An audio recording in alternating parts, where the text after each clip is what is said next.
یہ جو رسول پاک علیہ الصلوۃ والسلام نے فرمایا ہے کہ تم دین پر جب عمل کرنے لگو گے تو فتنے آئیں گے، طرح طرح کے تمہارے اوپر آزمائشیں آئیں گی، طرح طرح کے معاملات آئیں گے، تو تم میرے طریقے کو اور میرے صحابہ کے طریقے کو سمجھنا۔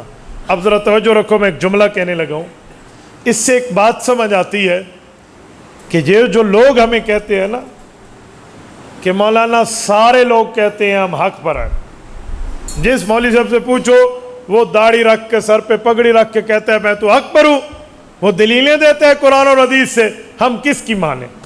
یہ لوگ پوچھتے ہیں نا کس کی مانیں؟ ہر بندہ خود کو حق کہہ رہا ہے، ہر بندہ خود کو حق کہہ رہا ہے۔ عام طور پہ یہ وہ بندہ بات کرتا ہے جو دین میں جان بوجھ کے کچھ سمجھنا نہیں چاہتا۔ آپ کہیں گے جان بوجھ والا لفظ کیوں بولا؟ میں اس کی وجہ بتا دوں۔ اسے کہو دنیا میں ڈاکٹر بھی دو نمبر آ گئے ہیں، عطائی ڈاکٹر بھی ہیں اور ٹھیک ڈاکٹر بھی ہیں، کوالیفائڈ ڈاکٹر بھی ہیں، عطائی بھی ہیں۔ تو عطائی اور کوالیفائڈ ڈاکٹر کا فرق کرتا ہے، تو علاج نہیں چھوڑتا۔ کوئی دو نمبر کمپاؤنڈر ہو، دو نمبر حکیم اور ڈاکٹر ہو، تو علاج نہیں چھوڑتا بھی کس ڈاکٹر کے پاس ہے، تو اس کی نشانیاں تلاش کرتا ہے۔ لیکن جب دین کی بات ہے، اجی کس مولوی کی میں نے، چھوڑو جی دین کو، ایسے اختلاف آ گیا بس ہم خود ہی چلیں گے۔ کیوں بھائی؟ اچھا دو نمبر اور ایک نمبر نمک کی تجھے پہچان ہے، دو نمبر ایک نمبر مرچوں کی پہچان ہے، ایک نمبر اور دو نمبر دودھ کی پہچان ہے، ایک نمبر دو نمبر گوشت کی تجھے پہچان ہے، یہ اوریجنل گوشت ہے یہ پانی والا گوشت ہے، اتنا آپ کو پتا ہے۔ لیکن دین کے مسئلے میں آپ بہت سادے بن جاتے ہیں، اور دین کے مسئلے میں جی کس کی مانے، جی مولوی لڑ پڑے ہیں، یہ خود کو حق کہتا ہے وہ حق کہتا ہے، یہ کوئی بات ہے بھائی؟ اچھا کچھ لوگ ہمیں ایک عجیب باتیں سناتے ہیں، 14ویں صدی گزر جائے گی، حدیث پاک میں سارے مولوی فتنہ باز ہو جائیں گے۔ میں نے کہا آج تک یہ حدیث ہمیں تو نہیں ملی، 14ویں صدی گزر جائے گی، 15ویں کا نہیں کہا، 14ویں کا کہا، کہاں لکھا ہوا ہے، کس جگہ ہے کہ 14ویں صدی گزر جائے گی یوں ہو جائے گا؟ اور خدا کے بدلے قرآن اور سنت میں تو لکھا ہے کہ علماء کی اتباع کرے، اہل حق کے ساتھ چلے، اہل حق کی بات مانے۔ نہیں جی آج کل دین میں دو نمبریاں آ گئی ہیں۔ بھائی میں ایک بات پوچھتا ہوں، آپ کے جسم میں بیماری لگے، آپ اس کے علاج کو سوچتے ہیں، دین میں کوئی بیماری بن کے نکلے، کیا دین میں اس کا علاج موجود نہیں ہے؟ کوئی دین لاوارث ہے؟ کیا دین کے کوئی وارث نہیں ہے؟ اللہ کے رسول نے فتنے بتائے ہیں تو فتنوں سے حفاظت نہیں بتائی؟ بھئی اس کا تریاق نہیں ہے، اس کا علاج نہیں ہے، جسٹ وائرس ہے۔ تیرے کمپیوٹر میں وائرس آئے تو اینٹی وائرس کے وہاں سافٹ ویئر اپڈیٹ کر لیتا ہے، تو تیرے anti virus software update کرنے سے وائرس ختم ہو سکتا ہے، تو فتنے کے ساتھ جو اس کا رد فتن حدیث پاک میں موجود ہے، اس کا علاج موجود ہے، اس سے فتنہ ختم کیوں نہیں ہو سکتا؟ یہ اعتراض آپ پہ کیوں کرتے ہیں؟ ایک پڑھے لکھے بندے میرے پاس تشریف لائے اور مجھے کہا جی میں مولویوں کے اس لیے نہیں مانتا، بس خود عمل کر رہا ہوں دین پر، اس کی وجہ کہ مولوی لڑ پڑے ہیں۔ ایک مولوی صاحب کیا کہتے ہیں کیا کہتا ہے، تو میں نے اسے کہا کہ حضرت مجھے لگتا ہے آپ کے جسم میں بڑی بیماریاں ہیں، آپ تو بیماری کا منبع ہیں، آپ تو بیماری کا پتہ نہیں کیا سے کیا پلندہ ہیں، آپ اپنا علاج کرائیں۔ جی نہیں، میں ڈاکٹر صاحب کے پاس جاتا ہوں، میں نے اپنی فٹنس ٹھیک رکھی ہوئی ہے، میں نے صحت کا خیال وہ 4 5 6 کار کے نا مجھے اپنا پوری پروگریس رپورٹ بتائی اپنی ہیلتھ لیول کے حساب سے۔ میں نے کہا اچھا اس کا معنی آپ کا کسی ڈاکٹر سے رابطہ ہے؟ کہتے جی۔ میں نے کہا آج تک کوئی 2 نمبر ڈاکٹر نہیں پکڑا گیا، 2 نمبر دوائیاں نہیں پکڑی گئی، 2 نمبر دوائیاں تلف نہیں ہوئی، یہ فوڈ اتھارٹی والے جا کر کیا سے کیا معاملہ کرتے ہیں؟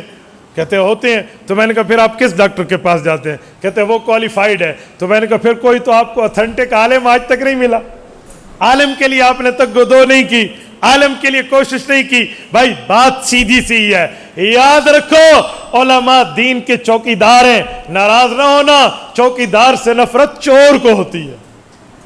دل میں کچھ اور آ جائے تو مسئلہ کچھ اور ہوگا، فٹ علماء پہ کر دیا جائے گا، ایسی بات کوئی نہیں ہے بھائی۔ اب میں اس فتنے کی وضاحت کر رہا ہوں۔ وجہ یہ ہے کہ ہم دین میں بعض اوقات کوالیفائڈ علماء کو نہیں تلاش کرتے، صرف داڑھی ٹوپی دیکھی اور متاثر ہوا اور مسئلے پہ عمل کر لیا۔ ایک انگریز پاکستان سے ہو کر اپنے ملک گیا تو انہوں نے پوچھا بتا ملک پاکستان کا وزٹ تو نے کیا ہے، گھر گھر در در تو گیا ہے، گلی گلی چوک چوراہے پہ گیا ہے، ان کے لوگوں کا کیا حال ہے؟ اس نے کہا جی پاکستان میں ہر بندہ عالم ہے اور ہر بندہ ڈاکٹر ہے۔ وہ لوگ بڑے حیران ہوئے،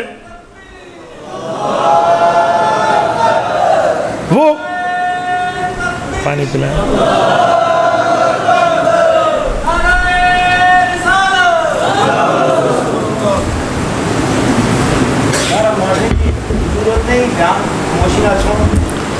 میرے بھائی ہم آپ کے نعرے کی قدر کرتے ہیں, جزاک اللہ. میرے بیان کو شب جمعہ کو بیان سمجھ کے سنیں, جس میں ٹھیک ہے نا کوئی نعرہ نہیں ہوتا, عمل کے نہیں اچھے لوگ سنتے ہیں. انہوں نے کہا اچھا پاکستان اتنا ہالی کوالیفائڈ ہے, پتہ نہیں واہ اتنے پڑھے ہوئے لوگ ہیں, ہر بندہ ڈاکٹر ہے, ہر بندہ مفتی ہے. انہوں نے کہا جی ہاں. انہوں نے کہا تھوڑی اس کی ڈیٹیل, کچھ تفصیل, کچھ حال احوال. انہوں نے کہا جی ہاں, جو بندہ دوسرے کو کہتا ہے میرے سر میں درد ہے, دوسرا کہتا ہے ڈسپرین دی 2 گولیاں کھا لے نا, کی ہوتا ہے پیناڈال کھا لے, اسے یہ نہیں پتا کہ یہ کڈنی پیشنٹ ہوا تو اس ڈسپرین کی سائیڈ ایفیکٹ ہو جائے گی. اب اس کو کڈنی پیشنٹ ہی نہیں پتا, سائیڈ ایفیکٹ ہی نہیں پتا, یہ گولیاں کھلا دے گا, اس کو ڈاکٹر کے پاس جانے کی حاجت نہیں ہے. اور مولوی کیا ہے, انہوں نے کہا کوئی عالم کے پاس نہیں جاتا جس کے چہرے پہ سنت رسول ہے, اجی مولوی جی مسئلہ دسو, اس کو جو آتا تھا اس نے بتا دیا, ذلو فاذلو, خود بھی گیا گزرا, دوسرے کو بھی گیا گزرا. تو یہ حال ہمارا ہے. تو بھائی آپ تھوڑا گزارا کیا کریں, دین کے بارے میں تحقیق کر لیں, کسی عالم سے مسئلہ پوچھیں, وہ عالم ہو اور علم جانتا ہو, تقوی طہارت اس کے اندر ہو, وہ اپنی قبر آخرت اور آپ کی قبر آخرت کو سامنے رکھ کے مسئلہ بتائے گا. میرے دوستوں میں ایک بات کر رہا ہوں, رسول پاک علیہ السلام نے فرمایا فَإِنَّهُ مَن يَعِشْ مِنكُم بَعْدِي فَسَيَرَى اخْتِلَافًا كَثِيرًا, میرے بعد زندہ رہو گے, اختلاف کثیر اور فرقہ واریت کا دور ڈھونڈو گے. اس کا حل کیا ہے, میرے طریقے اور صحابہ کے طریقے کو ڈھونڈ لو. تو بہت آسان ہے, اہل حق کی پہچان بہت آسان ہے, اہل حق کی علامت و نشانی بڑی آسان ہے. 1400 سال پہلے اللہ کے رسول بتا سمجھا گئے ہیں, جو عالم جو مولوی آپ کو مسئلہ بتائے وہ مہر رسول دکھائے, تصدیق صحابہ دکھائے, وہ اہل حق ہے. بس قصہ ختم, قصہ ہی ختم, کوئی گل بھی آگے نہیں چلنی. آپ کو وہ عمل رسول دکھائے گا, حکم رسول دکھائے گا, عمل صحابہ دکھائے گا. صحابہ اور پیغمبر علیہ السلام سے وہ چیز ثابت ہو علی الراس والعین, آنکھیں بند کر کے اسے تسلیم کر لیں. میں آپ کو دیوبندیت, بریلویت, غیر مقلدیت کی بات نہیں کر رہا, میں آپ کو وہ بات کر رہا ہوں جو اصولی بات ہے. ہم اہل حق علماء دیوبند کو سمجھتے ہیں, اس بنیاد پہ سمجھتے ہیں کہ ان کے عقائد, نظریات, اعمال, ان کے طور و طریقے تمام اللہ کے نبی کے احکام اور رسول اللہ کے صحابہ کے مطابق ہیں. اگر آپ کو اشکال ہو, اعتراض ہو, آپ علماء کے پاس آ کر اس بات کو ویریفائڈ کر سکتے ہیں کہ کیا تمہارا یہ نظریہ, آپ کا یہ عقیدہ, آپ کے مذہب اور مسلک کی یہ جزی اللہ کے رسول اور اللہ کے رسول کے صحابہ سے ثابت ہے یا نہیں. ہو آپ لے لیجئے, اگر ہم اپنے پیٹ سے بتائیں آپ چھوڑ دیجئے. بھائی آپ کو قبر آخرت کی فکر ہے, آپ کو یوم آخرت کی فکر ہے, عالم کو فکر نہیں ہے. تبارك الذي نزل الفرقان على عبده ليكون للعالمين نذيرا.